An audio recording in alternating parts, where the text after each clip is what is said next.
Hi, I'm Max Clark, and I want you to sell me this pen. Or it's in focus. It's not in focus. It's in focus. I don't know. Right. Sell me this pen. Have you ever heard this before? Sell me this pen. If you immediately go to like, oh, it's a mechanical, it'll come back in, so it doesn't stain your shirt. It's got gel versus ink, or it's got a roller paddle, or look, it's got a nice like soft tip on it, right? Like this thing right here has got like a nice thing on it. Like, boy, you've lost. Like, what's your first question that you need to ask in this one? When's the last time you used a pen? Do you currently have a pen? Do you need a pen? Like, no, I don't need a pen. I have 10,000 pens in my drawer, and I actually don't write very often anymore because I tap on the keyboard instead.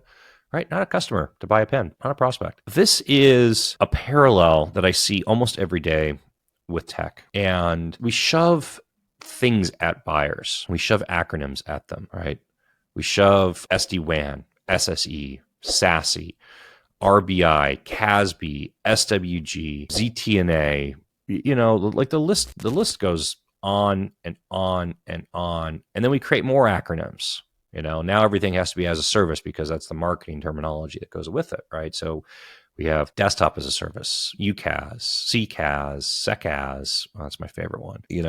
BaaS, DRaaS. Like, are you looking for DRaaS? Like, do you even know what DRaaS is? Probably not. Maybe not. Maybe you don't know do you know what SecAS is? SOCAS. And it's so disconnected. It's so disconnected. And I see this all the time. And I ask a lot of security practitioners this question specifically, like, how do you sell security to somebody who's not buying security? And security, by the way, means a lot of different things. There's lots of different layers of security. You could be talking about selling a point solution. You could be talking about selling a framework. You could be talking about selling compliance. You could be talking about maturity. You can be talking about incident response. I mean, there's tons in the security world.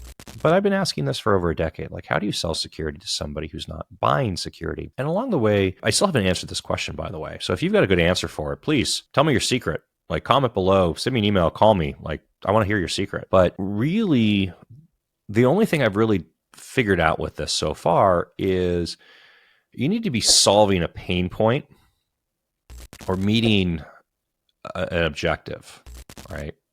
Now, can you map your product or your service to a pain point? Does that pain point currently exist?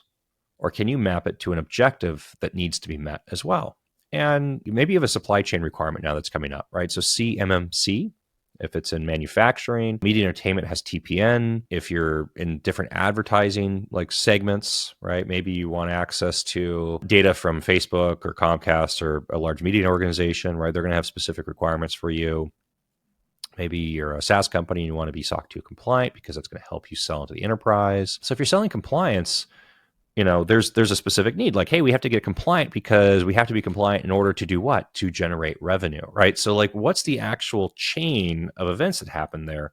Well, the objective is we want to generate revenue. Like, we want to go do business with this company. So in order to generate revenue, we have to meet this compliance. In order to meet this compliance, now we have a defined framework within that compliance that we have to do. And it's like, okay, we have to have X, Y, and Z.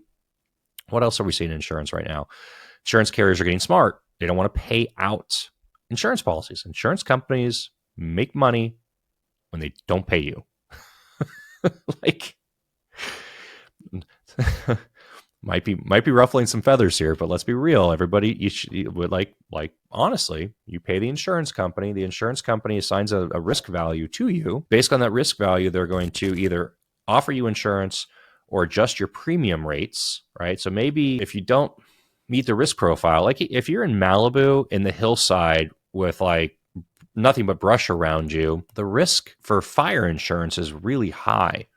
You might be uninsurable, right? Like, it's just not worth the risk. Or they might come back and say, we'll insure you, but it's going to cost you 5% of the value of your house per year, 10% of the value of your house per year to insure you.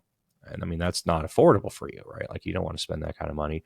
Or they might come back with a third thing and they say, we'll insure you, but before you can get insured, you have to clear 500 yards of brush around your house. It has to be done every 3 months. You need a fire suppression system on your roof. You need to have this. You need to have that. You need to have a contract with a specialized private firefighting agency that's going to come out and just protect your house. Like, there's all these other requirements. Okay, simplistic example. Now let's take it to insurance. Insurance for cybersecurity might say things like you need to have identity access management, IAM. You need to have multi-factor authentication or two-factor authentication. You're going to have security awareness training. You're going to have endpoint detection response and EDR tool. And that's, you have to have a annual penetration test, vulnerability scan, probably a vulnerability scan, not really a pen test. They're going to say you're going to have an annual vulnerability scan. And you need to have all those things in order to get the insurance. And then based on which thing you have, we're going to change your insurance rate, what your premium is for your business. We're seeing this right now. This is not, theoretical. This is going on. And then we start talking about how do you layer up, right? Now, again, what's the objective? The objective wasn't that a company went out and said, oh, we need to have endpoint detection response. It was, that gets triggered usually because we have an insurance renewal that happens. The insurance renewal says like, you're not insurable, or your premium is going to be so expensive. It's actually just cheaper for you to level up your tooling, because after you level up your tooling and your resiliency increases, the insurance premium is going to drop to a point where it's going to pay for itself to go out and do it. So like there's this like carrot and stick approach that's happening with a lot of enterprises. If you pay attention to sales trainers and people that talk about, anybody that's doing like SDR, BDR, AE, work, the good ones will talk about it like highlighting the cost of inaction. Hey, your tree is rubbing on your roof. Did you know that if you leave that tree branch alone and it continues to rub on your roof, it's going to rub through your roof? And on average, we see this happening, based on what's going on right now, it's going to happen in the next 5 or 6 months. And that's going to cost you $30,000.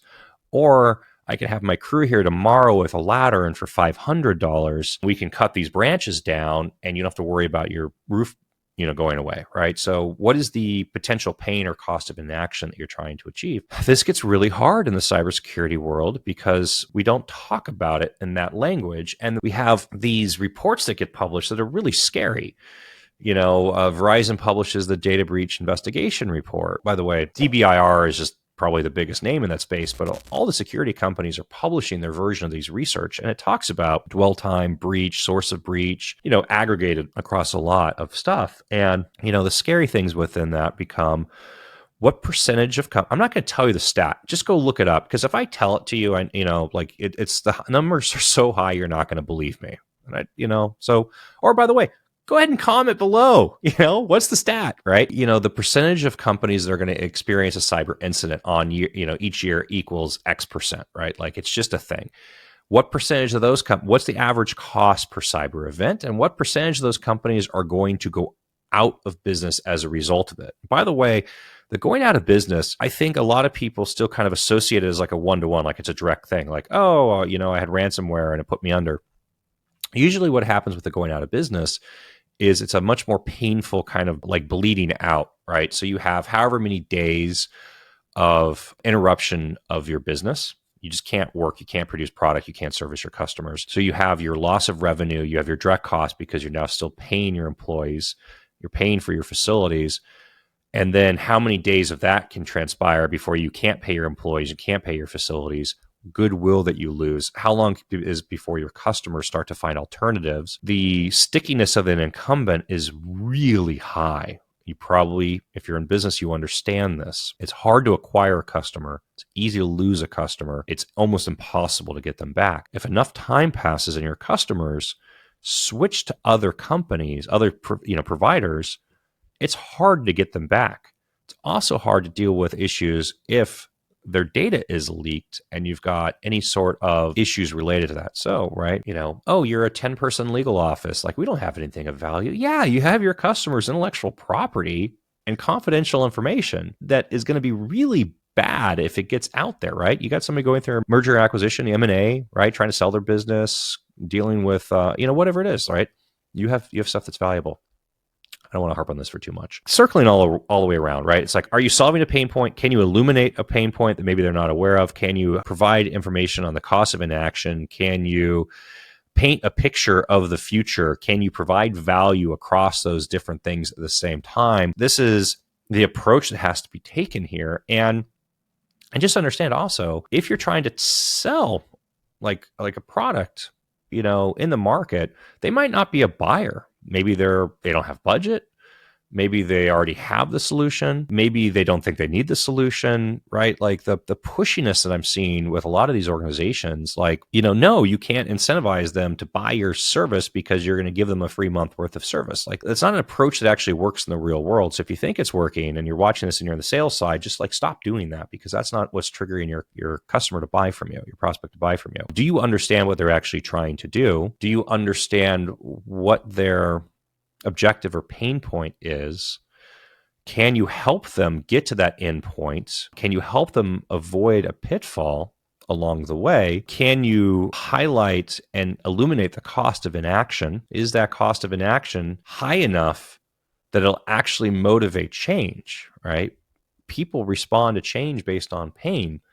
And, I'm not going to go, I don't think I don't need to pound on this one. I think I've been harping on this one already for long enough. But the point here is, like coming back to it, like sell me this pen. Think about how you're selling this pen. And if the person you're trying to sell the pen to actually is buying a pen in the first place. And if not, why not? And can you figure out a better way to find people that need the pens and go sell them pens? By the way, everybody needs cybersecurity. So like, if you don't think you need the cybersecurity, you do need the cybersecurity. Reach out will make this really easy for you. It's actually surprising how cheap it is to get like measurable increases in your cybersecurity posture and your maturity. Chances are your platforms are already giving you stuff that you just need to push a button and turn on, and you can just get it for free. No, it's not a drag. No, it's not that hard to do. Yes, it's worth it. Yes, you want it. Comment below. Happy to help. Give me a call.